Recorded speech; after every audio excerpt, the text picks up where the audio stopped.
Good morning, Tansky! We are here at Tearzberg.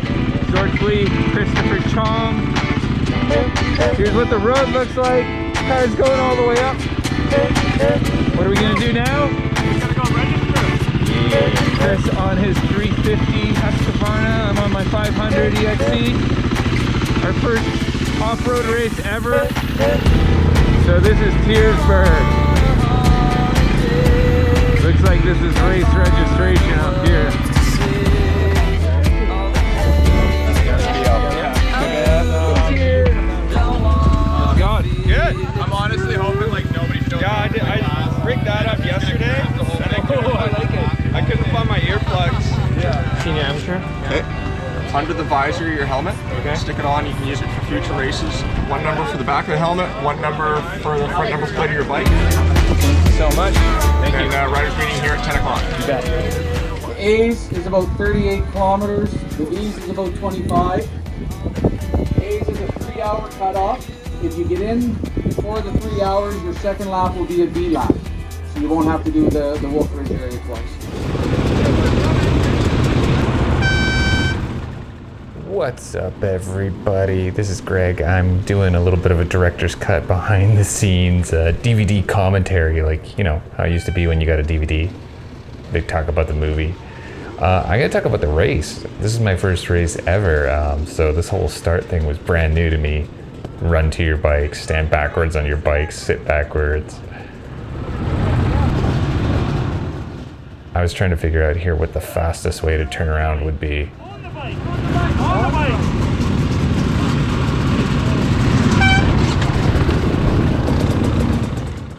Got a little wedged up there on the right handle. And I was just taking it pretty easy. I didn't want to be pushy, so I just hung back for a little bit until I saw a spot.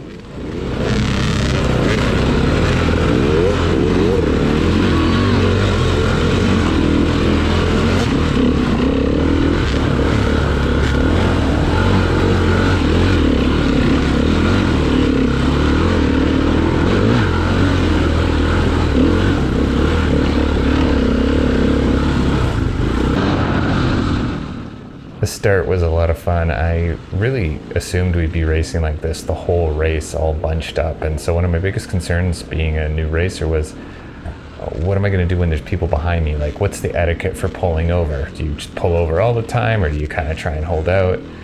But it would turn out that I was running about, I'd say 70 to 80% of the race completely solo. Didn't see anybody. So that's partly because of the fact I was so far back, I'm sure, and then also just because there's a lot of space, and with every obstacle you put distance between you and the next guy, depending on how fast you clear it.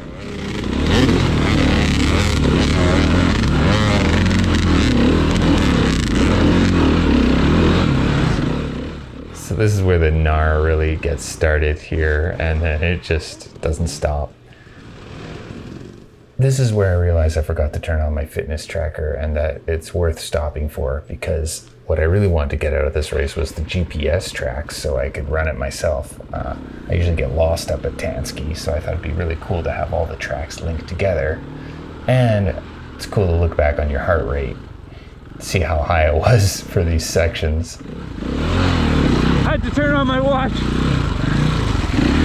Needed data on heart rate. All right, now that we're at the thick of it though. Yeah, baby. Woo, look at this mud hole. Oh yeah. What a mess. Woo! That's how it's supposed to be. Okay, pace myself. Pace myself. This is just the beginning, okay? There you go. There you go. Easy. Easy. Sunday ride. Do-do-do. And up. Woo, I'm loving that. 4, 5 PSI in the rear, baby. What is this? You okay? Chris was saying that you know, we should just treat this like a Sunday ride, like no different than the usual 8-hour death marches we go on, and just take it easy. Oh, yeah. Tires working so well. And we had even talked about on the ride up that, you know, if this race was ending early, then we'd probably just go and ride more after the race, because why come all the way out to Tansky and, you know, not spend your day riding it? We thought we were going to have energy for this.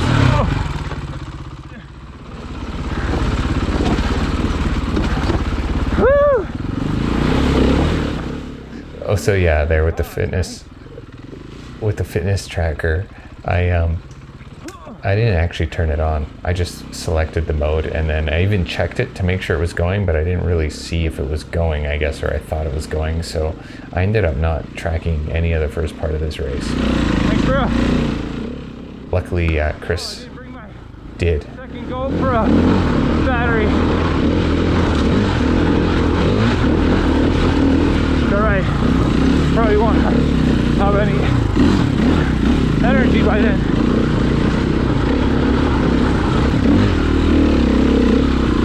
Not too bad for how many bikes I've gone through.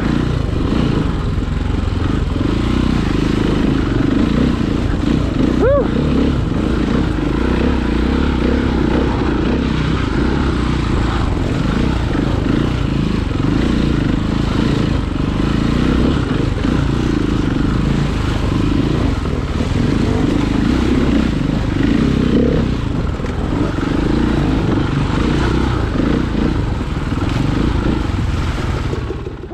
So I thought here might be my first chance to actually overtake somebody. But I found a route that was going where I wasn't thinking it was going to go. And got overtaken myself.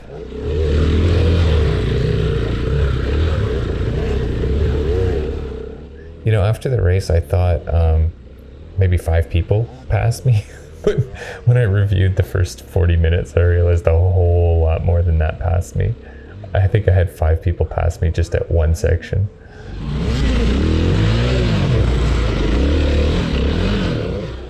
This was by far the gnarliest, most backed up bit of track I encountered. The whole ride. I think there were maybe 7 riders. 9 riders all stuck on this hill.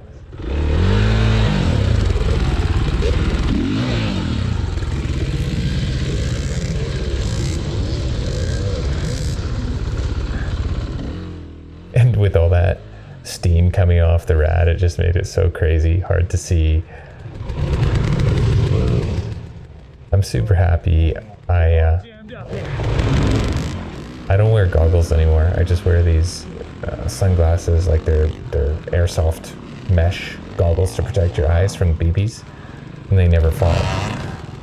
They're not great in the summertime in the dust, but we don't really have to worry about that too long. And then when it's summer, your goggles don't fog up very much anyway, unless you're sweating really hard.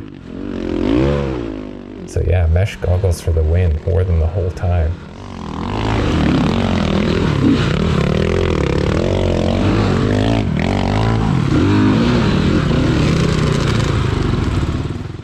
I'd say this is the first time I've been properly roosted.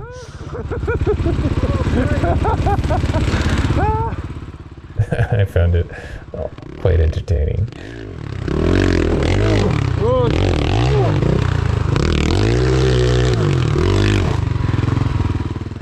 I was expecting this kind of thing to be way harder for me to get through, but I'd never aired my tire down to like 5 psi. So I was surprised just how much easier it was than I expected to dig in there and go up just like right there.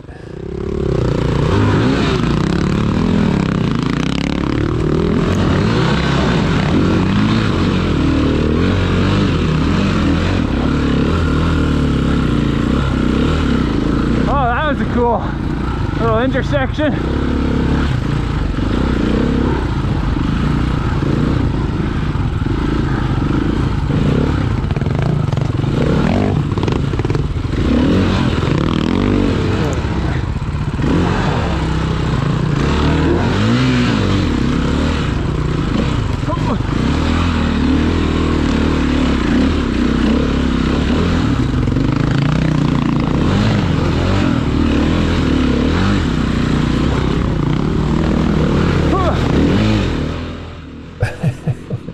I got a lot more. Oh, this guy. Hold on, this guy's amazing.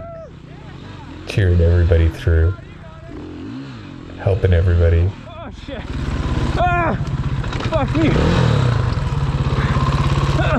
Thanks, bro. Oh, no worries. You good? Oh, yeah. Push her back. Okay. She's out for the count. Oh, go ahead.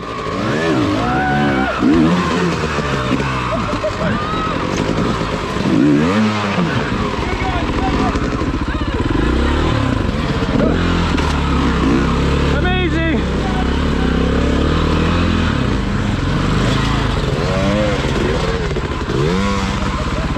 Woo!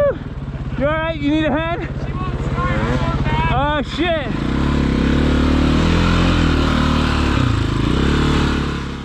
Yeah, I talked about it in some of my posts, that kind of sportsmanship.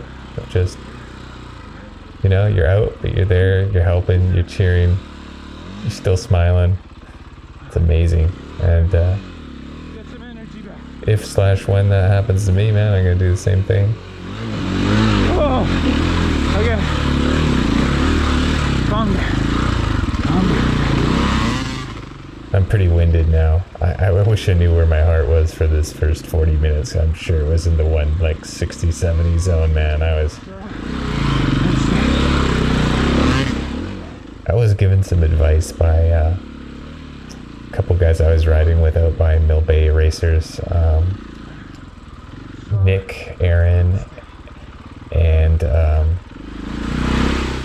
for some reason I'm gapping on the name, Barry. Yeah, Nick and Barry. And they were telling me like, dude, don't get out of your second heart rate stage. You should not be breathing hard through your mouth. Also, for some reason, First steep downhill we've had. yeah, I thought there'd be a lot more super crazy steep downhills, but there were just a few.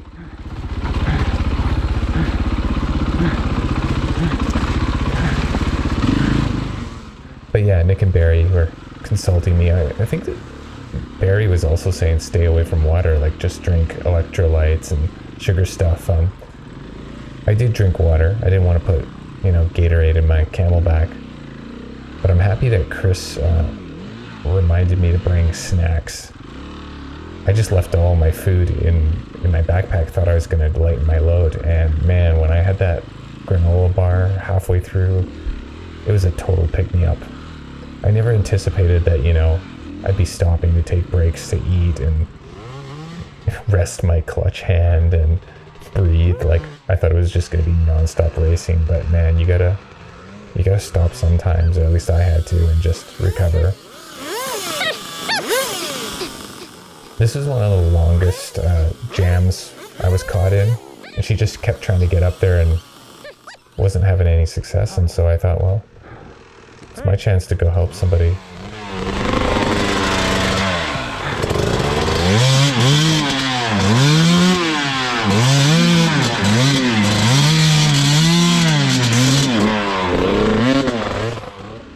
So the irony is that I got even worse stuck than she did in this spot. I should have taken the left. I thought the right was going to be easier because she got stuck on the left. And then this is where I got passed by 5 bikes, I think, while I was trying to back my bike down the right-hand side. So I get realigned here. A little bit of a run-up. Get stuck on the exact same obstacle she was stuck on, but got over it pretty fast.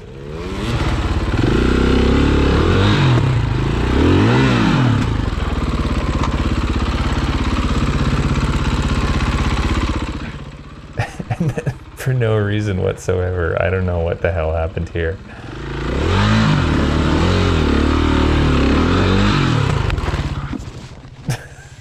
Just rolled down a hill. It was a fairly steep embankment. Because my bike was almost lying on a downhill. 3, 2, 1. I'm sure happy somebody there was there to... Appreciate it, man. Alright. I'll let you through. Was there to help me.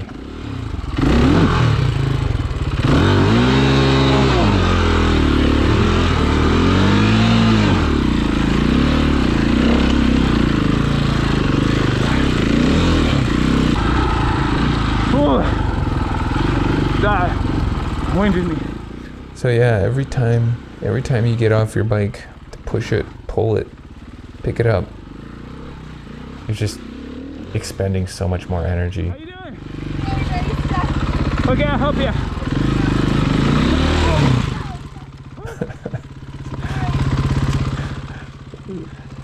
Can you help me with this? Oh wait, I think I got it. Oh my god, I'm so sorry.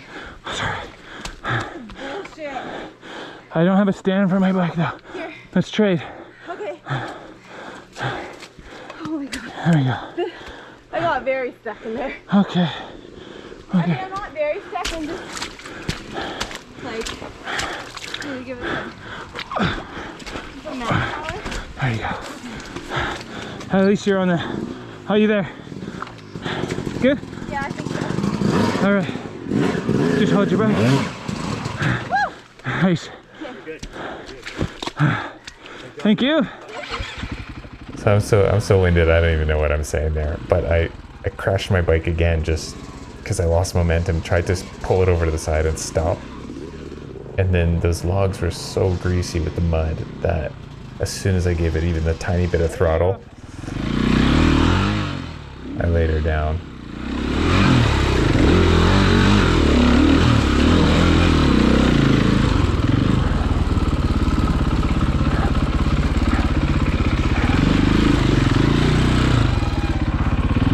Uh-oh.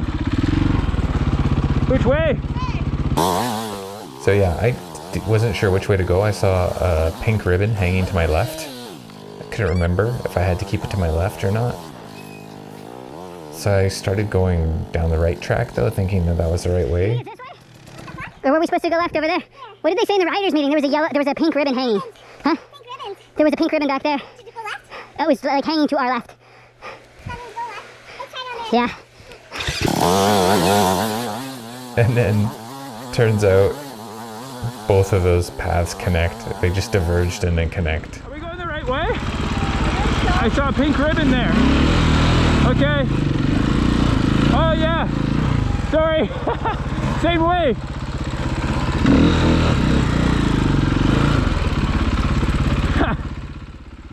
I love how the blinker's on. They connect. We were just supposed to go this way.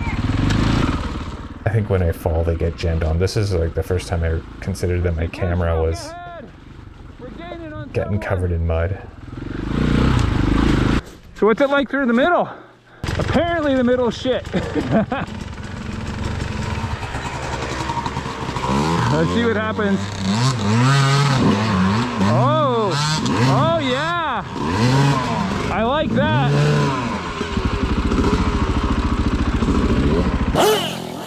So I wanted to do the same thing, so I had to get my bike out of there.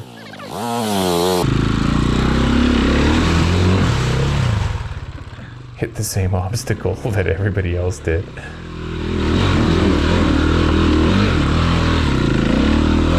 Right?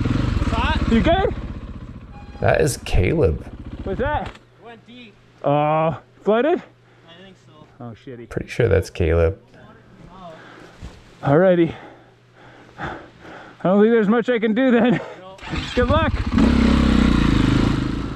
Poor guy super flooded his bike and had to push it out of there.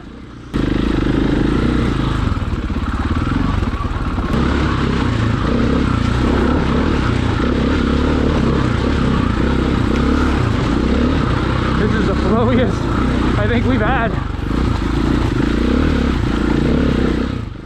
Yep, there weren't too many sections like that. Woo! That's a nice one.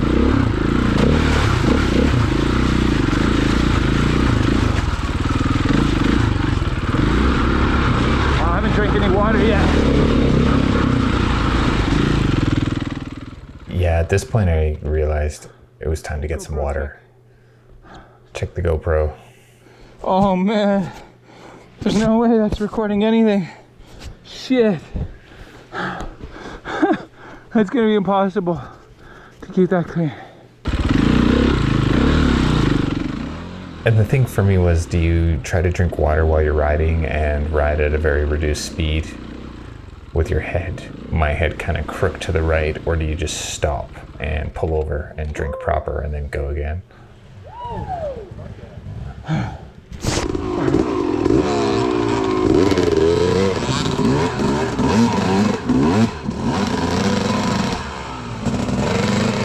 gonna go that way. I'm gonna hit that way hard. There we go.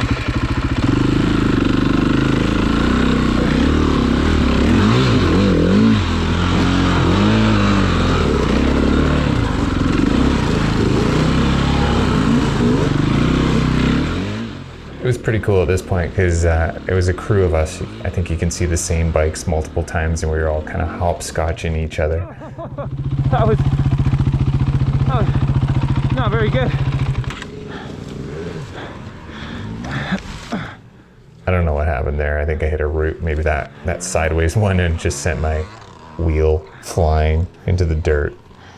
Redirected me.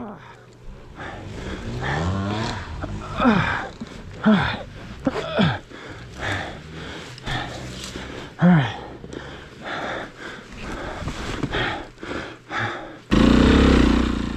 I've noticed my go-to explicit is fuck me when I fall over.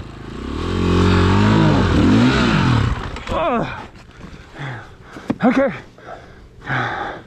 Well, pull our bike up this way. It's not gonna work. Oh, shit. Let's get it out first. I'm stuck on something. Oh, I see. It's a root. It's a root. So yeah, it's clear to see there I'm stuck on a big root, but the bigger problem is actually this smaller root that my foot peg got wedged under. So that's why I'm trying to pull my bike over and out from under it.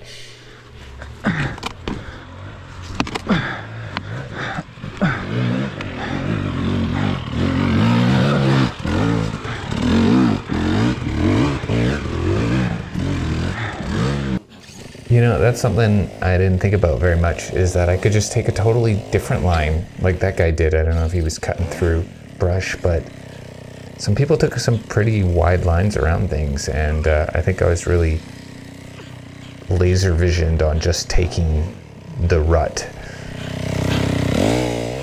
Or, you know, maybe the two really dug out paths and didn't think that I could just go off to the left or right on some high, fresh ground.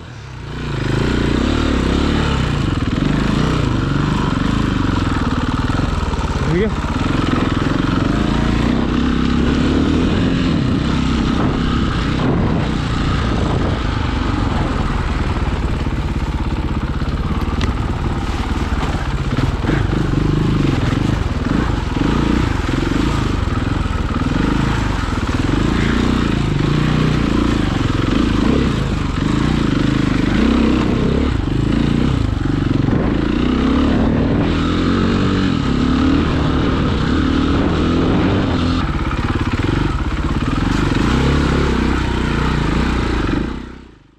So that didn't go as planned. It wasn't a bad fall off, but I think I might have to go around. The girl in front of me killed it, man. She's like, "You think I should go off that?" I'm like, "Yeah, you got it." And then she had it. How do we get my bike down?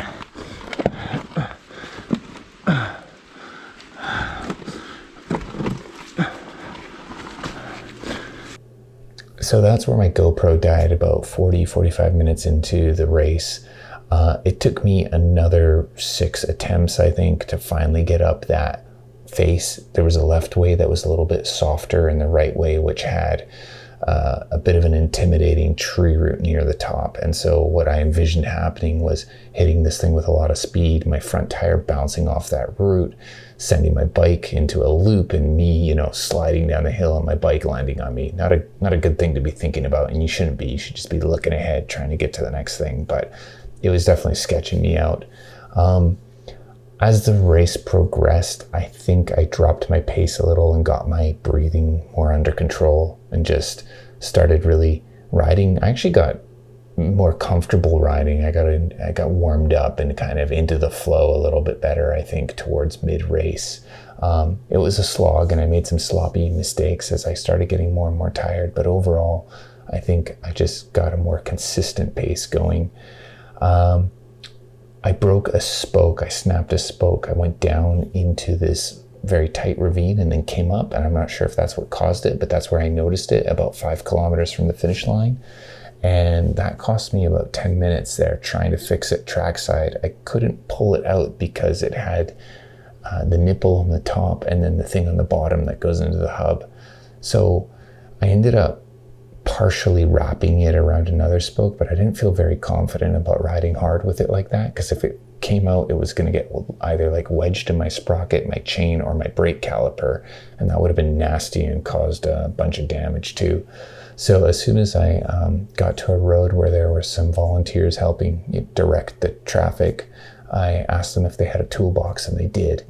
And my first go-to was to cut it off with a pair of wire clippers, but I ended up snapping the blades on the wire clippers, which she told me were total shit, so don't worry about it. And then she had a great idea of zap strapping that spoke to a good one next to it. And that's what I ended up doing. I wrapped a zap strap around it, held it really tight. So that taught me, and I had thought about doing it, I just forgot to, is I'm going to carry a very basic toolkit next time with maybe a 10 mil socket, a wrench, a Gerber tool with some snippers and pliers, a few zap straps, just to make, quick trailside repairs. Because if a shifting lever fell off or your handlebars came loose, the race would be over if you didn't have a toolkit, and there's no reason for that to happen. There's actually more than enough time on the track to fix these things and just continue riding.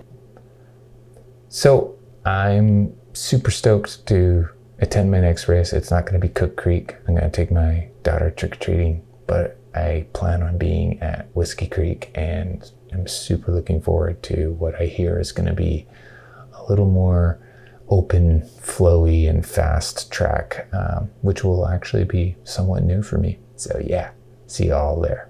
Bye.